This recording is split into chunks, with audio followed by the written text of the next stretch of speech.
Sam Bankman-Fried is facing a multitude of charges today. The 30-year-old former head of crypto exchange FTX was supposed to testify in front of the House Financial Services Committee earlier today. Instead, he was arrested last night and indicted today on 8 criminal charges. The hearing went on without SBF, and California Congressman Brad Sherman had a big statement, not only on FTX, but all of crypto. For 5 years, I've been trying to ban American investments in crypto. I'm the only member of the House to get an F from the only crypto promoting organization that rates members of Congress. My fear is that we'll view Sam Bankman-Fried as just one big snake in a crypto Garden of Eden. The fact is, crypto is a garden of snakes. Garden of Snakes. Congressman Sherman joins us now. He serves as the chairman of the House Financial Services Subcommittee on Investor Protection and Capital Markets. Good to see you, sir. You wear that F as a badge of honor, but why do you believe this collapse of FTX is also an indictment on cryptocurrency as a whole? Well, the whole purpose of cryptocurrency is to become a currency, and it isn't a currency yet, but it would like to be. The only reason it might have value is that it might become a currency. Otherwise, it's just the pet rock of the 21st century, an NFT without any artistic value. You got to ask, well, why do they want a different currency? Dollar's pretty good. And the answer is the dollar is really bad if you want to engage in tax evasion, sanctions evasion, evade bankruptcy court, which I know Sam Bankman-Fried is focused on now, drug dealing, etc. So the advantage of cryptocurrency over the US dollar, if it ever became a currency, is right there in its name. It intends to be a hidden currency, secret money.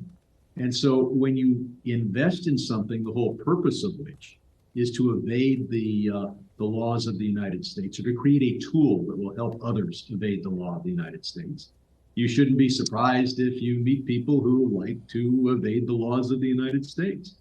Cryptocurrency is a solution in search of a problem, but the problem that it is designed to be a solution for is that the laws of the United States are enforced.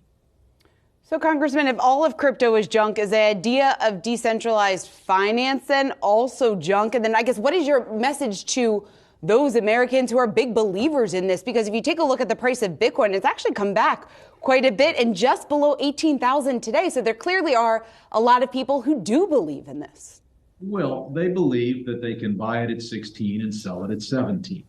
And I would urge them to invest instead. Take those animal spirits, take that willingness to invest, and put it in companies that create jobs and plants and products here in the United States, instead of betting on something which it might go up in value. It apparently did today. But its purpose is to undermine the US dollar and create a currency useful for tax evaders and sanctions evaders. I would say you can make money by investing in something that's going to help society rather than in something that aspires to displace partially the US dollar as a reserve currency, as they've announced is their objective, which would cost every family in the United States thousands of dollars in extra costs and bad economic results. So, you might be able to make money investing in a heroin processing operation. It might go from $16,000 a share to $17,000 a share. But if the ultimate purpose of the investment is to process heroin or to do something that is antisocial, that is designed to hurt the country, maybe you want to invest in something else.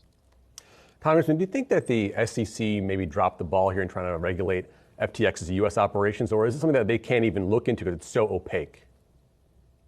Well, in July, I urged the SEC to shut down every unregistered crypto exchange and every exchange here in the United States that was dealing in unregistered securities. And of course, all of the exchanges, crypto exchanges, do that. So I wish the SEC had done more. But the people who criticized the SEC at the hearing are the ones who have been hammering on them to do less, who have been attacking them every time they do something. And in fact, 19 Republican members sent a letter to the SEC just 5 months ago, berating them for being concerned as what the letter calls the purported risks of cryptocurrency. Well, those risks are not purported. They're quite real. I really want to ask you if you heard from snake lovers, but we don't have enough time. I share your dislike of snakes. Can't stand them. But I do want to ask you, you didn't get a chance to talk to Sam Bankman-Fried today. If you had that opportunity, what question would you like to ask him? And what was left unanswered today, although John J. Ray was very upfront? The one question I had, one of the questions I had for him was whether he had consulted with experts or attorneys who could advise him on where he might flee and avoid U.S. extradition. I think we saw that answer this morning, and the answer was no. He had not consulted, or he had not taken their advice. So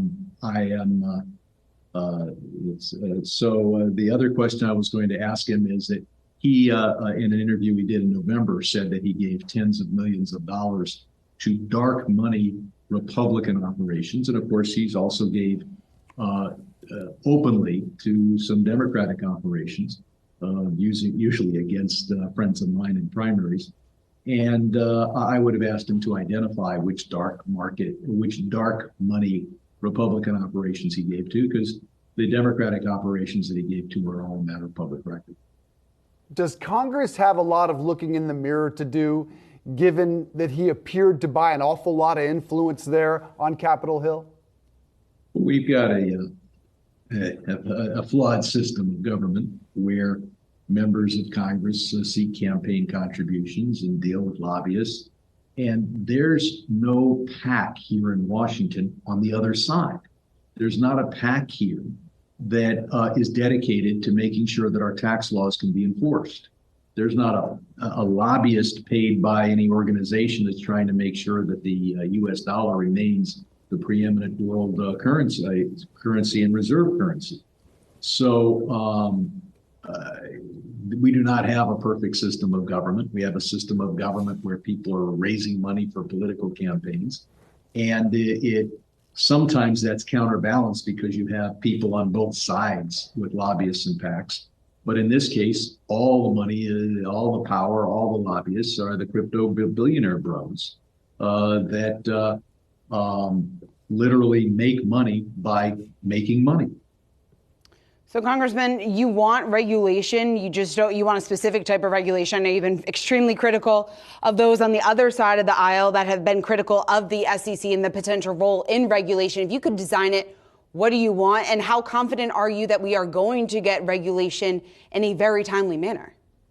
We're not going to get what I want, which is a prohibition on Americans buying crypto. Well, then what's more realistic? I guess what is something that you think both sides of the aisle could agree on? The most realistic is that Congress not legislate at all, because as I said, all the money and power is on the side of dismantling a system in which we can collect taxes and enforce our sanctions laws.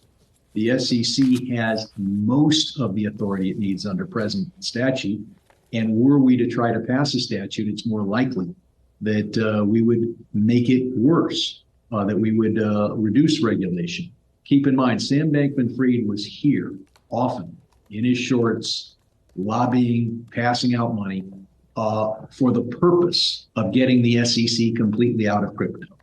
And all of my colleagues have trashed Sam Bankman-Fried. We shouldn't trash Bankman-Fried and then pass his bill. So the most important thing is to let the SEC do their job and to encourage them to do their job. Now, if we could pass legislation that said all of crypto was a security, rather than most of crypto qualifying under a 1940s case that defines what a security is, that would be a step forward. But with no lobbyists, no money, no PACs, it is unlikely that we're going to be able to pass good legislation. Let's just hope we don't pass bad legislation. All right, Congressman Brad Sherman, we really appreciate you taking the time to join us here at Yahoo Finance. We look forward to having you back. Thanks so much for taking the time this afternoon.